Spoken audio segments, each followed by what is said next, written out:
ध्यान क्या है, इस छोटी सी घटना को समझें। चांग चिंग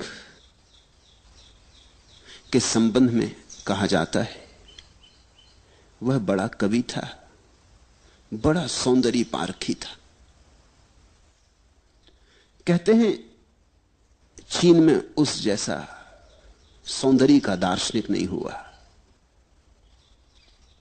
उसने जैसे सौंदर्य शास्त्र पर, एस्थेटिक्स पर बहुमूल्य ग्रंथ लिखे किसी और ने नहीं लिखे। वो जैसे उन पुराने दिनों का क्रोशे था। 20 साल तक वो ग्रंथों में डूबा रहा, सौंदर्य क्या है इसकी तलाश करता रहा। एक रात, आधी रात, किताबों में डूबा डूबा उठा,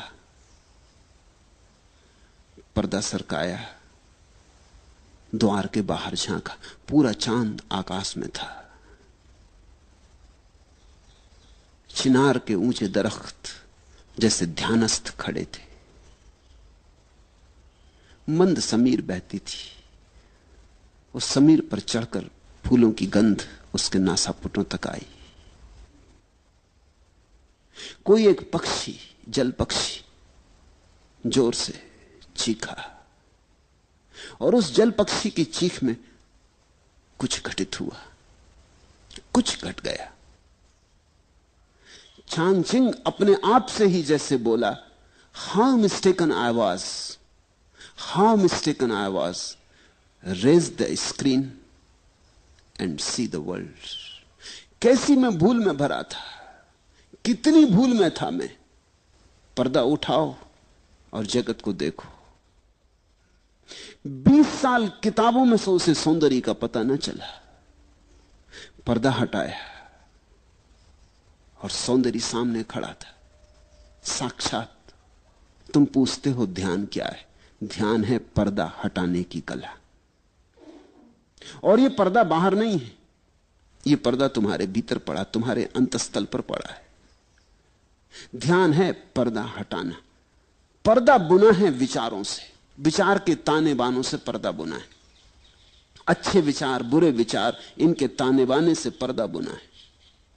जैसे जैसे तुम विचारों के पार झांकने लगो, या विचारों को ठहराने में सफल हो जाओ, या विचारों को हटाने में सफल हो जाओ, वैसे ही ध्यान घट जाएगा। निर्विचार दशा का नाम ध्यान है। ध्यान का अर्थ है ऐसी कोई संधि भीतर, जब तुम तो हो, जगत तो है, और दोनों के बीच में विचार का पर्दा नहीं। कभी सूरज को उगते देखकर, कभी पूरे चांद को देखकर, कभी इन शांत वृक्षों को देखकर, कभी गुलमोहर के फूलों पर ध्यान करते हुए। तुम हो, गुलमोहर है, सजा दुल्हन की तरह, और बीच में कोई विचार नहीं। इतना भी विचार नहीं कि यह गुलमोहर का वृक्ष है, इतना भी विचार नहीं। कि फूल सुंदर हैं, इतना भी विचार नहीं। शब्द उठ ही नहीं रहे, अवाक, मौन, स्तब्ध तुम रह गए हो। उस घड़ी का नाम ध्यान है। पहले तो क्षण क्षण को होगा, कभी कभी होगा, और जब तुम चाहोगे तब ना होगा, जब होगा तब होगा। क्योंकि ये चाह की बात नहीं, चाह में तो विचार आ गया। ये तो कभी कभी होगा। इसलिए ध्यान के संबंध में एक बात ख्याल से पकड़ लेना, खूब गहरे पकड़ लेना, ये तुम्हारी चाहत से नहीं होता है। ये इतनी बड़ी बात है कि तुम्हारी चाहत से नहीं होती, ये तो कभी कभी अनायास किसी शांत क्षण में हो जाती। तो हम करें क्या? ध्यान के लिए हम करें क्या? यही शायद तुमने पूछना चाहा कि ध्यान क्या है, कैसे करें। ध्यान के लिए हम इतना ही कर सकते हैं कि अपने को शिथिल करें, दौड़ धाप से थोड़ी देर के लिए रुक जाएं, घड़ी भर को 24 घंटे में सब आपाधापी छोड़ दें। लेके तकिया निकल गए, लेट गए लान पर, टिक गए वृक्ष के साथ, आंखें बंद कर ली, पहुंच गए नदी तट पर, लेट गए रेत में, सुनने लगे नदी की कलकल। मंदिर मस्जिद जाने को मैं कह ही नहीं रहा हूं, क्योंकि पत्थरों में कहां ध्यान। तुम जीवंत प्रकृति को खोजो। इसलिए बुद्ध ने अपने शिष्यों को कहा, जंगल चले जाओ, वहां प्रकृति नाचती चारों तरफ। 24 घंटे वहां रहोगे, कितनी देर तक बचोगे? कभी ना कभी तुम्हारे बावजूद किसी क्षण में अनायास प्रकृति तुम्हें पकड़ लेगी। एक क्षण को संस्पर्श हो जाए, एक क्षण को द्वार खुल जाए, एक क्षण को पर्दा हट जाए, तो ध्यान का पहला अनुभव हुआ। और पहले अनुभव के बाद फिर अनुभव आसान हो जाते। आसान इसलिए हो जाते कि तब तुम्हें एक बात समझ में आ जाती कि सीधे सीधे ध्यान को पाने का कोई उपाय नहीं, परोक्ष मार्ग है। तुम शिथिल रहो, आहिस्ता से चलो, आपाधापी छोड़ो। 1 घंटे के लिए कम से कम 24 घंटे में लीन हो जाओ प्रकृति में। संगीत सुनो कि पक्षियों के गीत सुनो। कुछ न हो करने को आंख बंद कर लो, अपनी सांस सुनो। बुद्ध ने तो इस पर बहुत जोर दिया। अपनी सांस को ही देखते रहो, आई गई आई गई। इसकी माला बना लो, इससे बेहतर कोई माला नहीं है। हाथ में माला लेके फेरोगे वो तो बहुत जड़ माला है। यहां जीवित श्वास चल रही, श्वास की माला फेरी जा रही। श्वास भीतर आई बाहर गई, श्वास भीतर आई बाहर गई। ये जो भीतर चक्र चल रहा है मंडल श्वास का, इसको ही देखते रहो शांत मौन से। इस पर ही टकटकी बांधे रहो और तुम हैरान हो जाओगे।